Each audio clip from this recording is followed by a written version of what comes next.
अर्जुन, जो पुरुष कर्म के फल को ना चाहता हुआ करने योग्य कर्म करता है वह सन्यासी और योगी है, और केवल अग्नि को त्यागने वाला सन्यासी योगी नहीं है, तथा केवल क्रियाओं को त्यागने वाला भी सन्यासी योगी नहीं है। इसलिए हे अर्जुन, जिसको सन्यास ऐसा कहा जाता है इसी को तू योग जान, क्योंकि संकल्पों को ना त्यागने वाला कोई भी पुरुष योगी नहीं होता। समत्व बुद्धि रूप योग में आरूढ़ होने की इच्छा वाले मननशील पुरुष के लिए योग की प्राप्ति में निष्काम भाव से कर्म करना ही हेतु कहा गया है, और योगारूढ़ हो जाने पर योगारूढ़ पुरुष के लिए सर्व संकल्पों का अभाव ही कल्याण में हेतु कहा गया है। जिस काल में ना तो इंद्रियों की भोग में आसक्त होता है और ना कर्मों में भी आसक्त होता है, उस काल में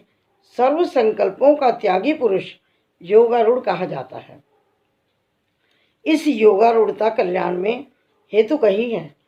इसलिए मनुष्य को चाहिए कि वे अपने द्वारा अपना संसार समुद्र से उद्धार करे और अपने आत्मा को अधोगति में ना पहुँचाए, क्योंकि यह जीवात्मा आप ही तो अपना मित्र है और आप ही अपना शत्रु है, अर्थात और कोई दूसरा शत्रु या मित्र नहीं है। उस जीवात्मा का तो वह आप ही मित्र है, और जिस जीवात्मा द्वारा मन और इंद्रियों सहित शरीर जीता हुआ है और जिसके द्वारा मन और इंद्रियों सहित शरीर नहीं जीता गया है, उसका वह अपने आप ही शत्रु के सदृश बर्ताव करता है। हे अर्जुन, सर्दी गर्मी और सुख दुख आदि में और मान अपमान में जिसके अंतःकरण की वृत्तियां अच्छी प्रकार शांत हैं, अर्थात विकार रहित हैं, ऐसे स्वाधीन आत्मा वाले पुरुष के ज्ञान में सच्चिदानंद घन परमात्मा सम्यक प्रकार से स्थित है, अर्थात उसके ज्ञान में परमात्मा के सिवा अन्य कुछ भी नहीं है। ज्ञान विज्ञान से तृप्त है अंतःकरण जिसका, तथा विकार रहित है स्थिति जिसकी, और अच्छी प्रकार जीती हुई है इंद्रियां जिसकी, तथा समान है मिट्टी पत्थर और स्वर्ण जिसके, वह योगी युक्त अर्थात भगवत की प्राप्ति वाला है, ऐसा कहा जाता है। जो पुरुष सुहृद मित्र वैरी उदासीन मध्यस्थ द्वेषी और बंधुगणों में और धर्मात्माओं में और पापियों में भी समान भाव वाला है, वह अति श्रेष्ठ है। इसलिए उचित है कि जिसका मन और इंद्रियों सहित शरीर जीता हुआ है, ऐसा वासना रहित और संग्रह रहित योगी अकेला ही एकांत में स्थान स्थित करता हुआ निरंतर आत्मा को परमेश्वर के ध्यान में लगावे। शुद्ध बुद्धि भूमि में कुशा मृगशाला और वस्त्र हैं। ऊपरों ऊपरी जिसके ऐसे अपने आसन को ना अति ऊंचा ना अति नीचा स्थिर स्थापन करके और उस आसन पर बैठकर तथा मन को एकाग्र करके चित्त और इंद्रियों की क्रियाओं को वश में किया हुआ है, अंतःकरण की शुद्धि के लिए योग का अभ्यास करे। उसकी विधि इस प्रकार है कि काया सिर और ग्रीवा को समान और अचल धारण किए हुए दृढ़ होकर अपनी नासिका के अग्रभाग को देखकर अन्य दिशाओं को ना देखता हुआ और ब्रह्मचर्य के व्रत में स्थित रहता हुआ भय रहित तथा अच्छी प्रकार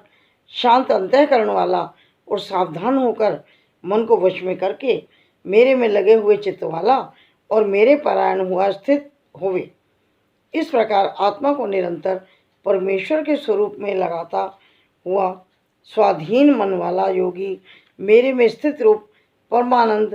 पराकाष्ठा वाली शांति को प्राप्त होता है। परंतु हे अर्जुन, यह योग ना तो बहुत खाने वाले का सिद्ध होता है और ना बिल्कुल ना खाने वाले का, तथा ना अति शयन करने के स्वभाव वाले का और ना अत्यंत जागने वाले का ही सिद्ध होता है। यह दुखों का नाश करने वाला योग तो यथा योग्य आहार और विहार करने वालों का तथा कर्मों में यथा योग्य चेष्टा करने वालों का तथा यथा योग्य शयन करने तथा जागने वालों का ही सिद्ध होता है। इस प्रकार योग के अभ्यास से अत्यंत वश में किया हुआ चित्त जिस काल में परमात्मा में ही भली प्रकार स्थित हो जाता है, उस काल में संपूर्ण कामनाओं से स्पृहा रहित हुआ पुरुष योग युक्त ऐसा कहा जाता है। जिस प्रकार वायु रहित स्थान में स्थित दीपक चलायमान नहीं होता है, वैसे ही उपमा परमात्मा के ध्यान में लगे हुए योगी के जीते हुए चित्त की कही गई है। हे अर्जुन, जिस अवस्था में योग के अभ्यास से निरुद्ध हुआ चित्त उपराम हो जाता है और जिस अवस्था में परमेश्वर के ध्यान में शुद्ध हुई सूक्ष्म बुद्धि द्वारा परमात्मा को साक्षात्कार करता हुआ सच्चिदानंद घन परमात्मा में ही संतुष्ट होता है तथा इंद्रियों से अतीत केवल शुद्ध हुई सूक्ष्म बुद्धि द्वारा ग्रहण करने योग्य या अनंत आनंद है, उसको जिस अवस्था में अनुभव करता है और जिस अवस्था में स्थित हुआ वह योगी भगवत स्वरूप से नहीं चलायमान होता है और परमेश्वर के प्राप्ति रूप जिस लाभ को प्राप्त होकर उससे अधिक दूसरा कुछ भी लाभ नहीं मानता है और भगवत प्राप्ति रूप जिस अवस्था में स्थित हुआ योगी बड़े भारी दुख में से चलायमान नहीं होता है। जो दुख रूप संसार के संयोग से रहित है और जिसका नाम योग है, उसको जानना चाहिए। वह योग ना उकताए हुए चित्त से अर्थात तत्पर हुए चित्त से निश्चय पूर्वक करना कर्तव्य है। इसलिए मनुष्य को चाहिए कि संकल्प से उत्पन्न होने वाली संपूर्ण कामनाओं को, निषेधताओं को अर्थात वासना और आसक्ति सहित त्याग कर और मन के द्वारा इंद्रियों के समुदाय को सब ओर से अच्छी प्रकार वश में करके क्रम क्रम से अभ्यास करता हुआ उपरामता को प्राप्त होवे और धैर्य युक्त बुद्धि द्वारा मन को परमात्मा में स्थित करके परमात्मा के सिवा कुछ भी चिंतन ना करे। परंतु जिसका मन वश में नहीं हुआ हो, उसको चाहिए वह स्थिर ना रहने वाले और चंचल मन जिस जिस कारण से सांसारिक पदार्थों में विचरता है, उससे रोक कर बारंबार परमात्मा में ही निरोध करे। क्योंकि जिसका मन अच्छी प्रकार शांत है और जो पाप से रहित है और जिसका रजोगुण शांत हो गया है, ऐसे इस सच्चिदानंद घन ब्रह्म के साथ एक ही भाव हुए योगी को अति उत्तम आनंद प्राप्त होता है। वह पाप रहित योगी इस प्रकार निरंतर आत्मा को परमात्मा में लगाता हुआ सुखपूर्वक पर ब्रह्म परमात्मा की प्राप्ति रूप अनंत आनंद का अनुभव करता है। हे अर्जुन, सर्वव्यापी अनंत चेतन में एक ही भाव से स्थिति रूप योग से युक्त हुए आत्मा वाला और सब में समभाव से देखने वाला योगी आत्मा को संपूर्ण भूतों में बर्फ में जल के सदृश व्यापक देखता है और संपूर्ण भूतों को आत्मा में देखता है। अर्थात जैसे स्वप्न में जगा हुआ पुरुष स्वप्न के संसार को अपने अंतर्गत संकल्प के आधार पर देखता है, वैसे ही वह पुरुष संपूर्ण भूतों को अपने सर्वव्यापी अनंत चेतन आत्मा के अंतर्गत संकल्प के आधार पर देखता है। जो पुरुष संपूर्ण भूतों में सबके आत्मरूप मुझ वासुदेव को ही व्यापक देखता है, संपूर्ण भूतों को मुझ वासुदेव के अंतर्गत देखता है, उसके लिए मैं अदृश्य नहीं होता हूँ और वह मेरे लिए अदृश्य नहीं होता है, क्योंकि वह मेरे में एक ही भाव से स्थित है। इस प्रकार जो पुरुष एक ही भाव में स्थित हुआ संपूर्ण भूतों में आत्म रूप से स्थित मुझ सच्चिदानंद घन वासुदेव को भजता है, वह योगी सब प्रकार से वर्तता हुआ भी मेरे में ही वर्तता है, क्योंकि उसके अनुभवों में मेरे सिवाय अन्य कुछ है ही नहीं। हे अर्जुन, जो योगी अपनी सादृश्यता से संपूर्ण भूतों में सम देखता है और सुख अथवा दुख को भी सब में सम देखता है, वह योगी परम श्रेष्ठ माना गया है। इस प्रकार भगवान के वाक्यों को सुनकर अर्जुन बोले, हे मधुसूदन, जो यह ध्यान योग आपने समत्व भाव से कहा है, इसको मैं मन के चंचल होने से बहुत काल तक ठहरने वाली स्थिति को नहीं देखता हूँ, क्योंकि हे कृष्ण, यह मन बड़ा चंचल और प्रथमन स्वभाव वाला है, बड़ा दृढ़ और बलवान है, इसलिए इसका वश में करना मैं वायु की भांति अति दुष्कर मानता हूँ। इस प्रकार अर्जुन के पूछने पर श्री कृष्ण भगवान बोले, हे महाभागो, निसंदेह मन चंचल और कठिनता से वश में होने वाला है, परंतु हे कुंती पुत्र अर्जुन, अभ्यास अर्थात स्थिति के लिए बारंबार यत्न करने से और वैराग्य से वश में होता है। इसलिए इसको अवश्य वश में करना चाहिए, क्योंकि मन को वश में ना करने वाला पुरुष योग दुष्प्राप्य है, अर्थात प्राप्त होना कठिन है, और स्वाधीन मन वाले प्रयत्नशील पुरुष द्वारा साधन करने से प्राप्त होना सहज है। यह मेरा मत है। इस पर अर्जुन बोले, हे कृष्ण, योग से चलायमान हो गया है मन जिसका,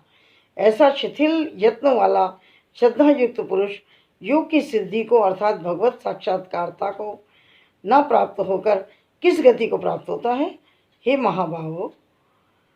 क्या वह भगवत प्राप्ति के मार्ग में मोहित हुआ आश्रय रहित पुरुष छिन्न छिन्न बादल की भांति दोनों ओर से अर्थात भगवत प्राप्ति और सांसारिक भोगों से भ्रष्ट हुआ नष्ट तो नहीं हो जाता है? हे कृष्ण, मेरे संशय को संपूर्णता से छेदन करने के लिए आप ही योग्य हैं, क्योंकि आपके सिवा दूसरा इस संशय का छेदन करने वाला मिलना संभव नहीं है। इस प्रकार अर्जुन के पूछने पर श्री कृष्ण भगवान बोले, हे पार्थ, तुम पुरुष का ना तो लोक में ना परलोक में ही नाश होता है, क्योंकि हे प्यारे, कोई भी शुभ कर्म करने वाला अर्थात भगवत अर्थ कर्म करने वाला दुर्गति को नहीं प्राप्त होता, किंतु वह योग भ्रष्ट पुरुष पुण्य वालों के लोकों का अर्थात स्वर्ग आदि उत्तम लोकों को प्राप्त होकर उनमें बहुत वर्षों तक वास करके शुद्ध आचरण वाले श्रीमान पुरुषों के घर में जन्म लेता है, अथवा वैराग्यवान पुरुष उन लोकों में ना जाकर ज्ञानवान योगियों के ही कुल में जन्म लेता है। परंतु इस प्रकार का जो यह जन्म है सो संसार में निसंदेह अति दुर्लभ है। वह पुरुष वहाँ उस पहले शरीर में साधन किए हुए बुद्धि के संयोग को अर्थात समत्व बुद्धि योग के संस्कारों को अनायास ही प्राप्त हो जाता है, और हे कुरुनंदन, उसके प्रभाव से फिर अच्छी प्रकार भगवत प्राप्ति के निमित्त यत्न करता है। वह विषयों के वश में हुआ उस पहले के अभ्यास से ही योग का जिज्ञासु भी वेद में कहे गए सकाम कर्मों के फल को उल्लंघन कर जाता है, जबकि इस प्रकार मंद प्रयत्न करने वाला योगी भी परम गति को प्राप्त हो जाता है। तब क्या कहना है कि अनेक जन्मों से अंतःकरण की शुद्धि रूप सिद्धि को प्राप्त हुआ और अति प्रयत्न से अभ्यास करने वाला योगी संपूर्ण पापों से अच्छी प्रकार शुद्ध होकर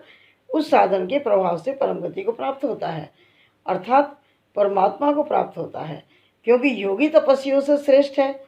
और शास्त्र के ज्ञान वालों से भी श्रेष्ठ माना गया है, और सकाम कर्म करने वालों से भी योगी श्रेष्ठ है। इससे हे अर्जुन, तू योगी हो। हे प्यारे, संपूर्ण योगियों में भी जो श्रद्धावान योगी मेरे में लगे हुए अंतरात्मा से मेरे को निरंतर भजता है, वह योगी मुझे परम श्रेष्ठ मान्य है। अध्याय 6 समाप्त होता है। धन्यवाद। नमस्कार।